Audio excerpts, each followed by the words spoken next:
Hadits ke-36. Terjemah hadits dari Abu Hurairah radhiyallahu anhu, dari Rasulullah shallallahu alaihi wasallam bersabda, siapa yang menyelesaikan kesulitan seorang mukmin dari berbagai kesulitan-kesulitan dunia, niscaya Allah akan memudahkan kesulitan-kesulitannya di hari kiamat.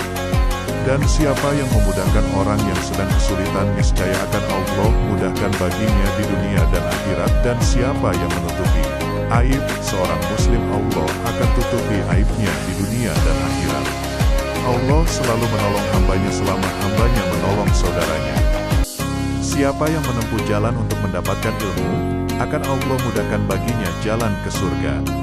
Suatu kaum yang berkumpul di salah satu rumah Allah membaca kitab-kitab Allah dan mempelajarinya di antara mereka, niscaya akan diturunkan kepada mereka ketenangan dan dilimpahkan kepada mereka rahmat, dan mereka dikelilingi malaikat serta Allah sebut-sebut mereka kepada makhluk di sisinya.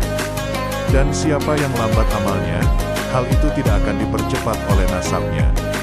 Muttafaq alaih.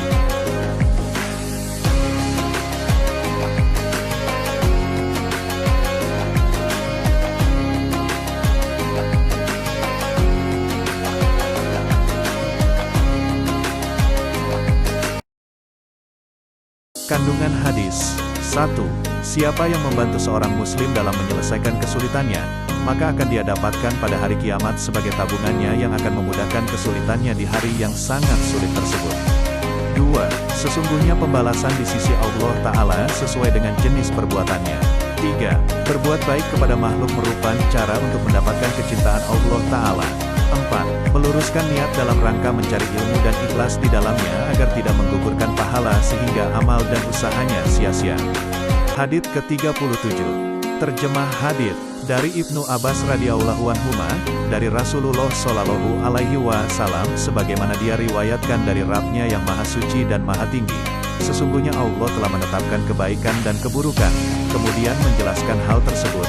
Siapa yang ingin melaksanakan kebaikan kemudian dia tidak mengamalkannya, maka dicatat di sisinya sebagai satu kebaikan penuh.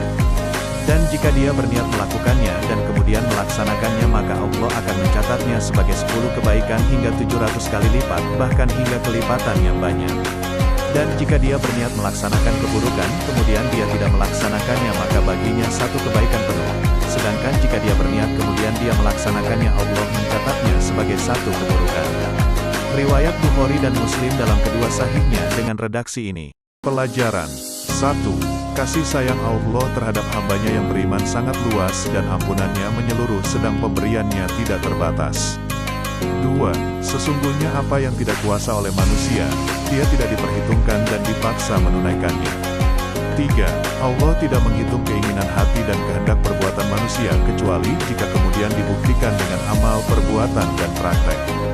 4. Seorang muslim hendaklah meniatkan perbuatan baik selalu dan membuktikannya, diharapkan dengan begitu akan ditulis pahala dan ganjarannya dan dirinya telah siap untuk melaksanakannya jika sebabnya telah tersedia. 5. Semakin besar tingkat keikhlasan, semakin berlipat-lipat pahala dan ganjaran.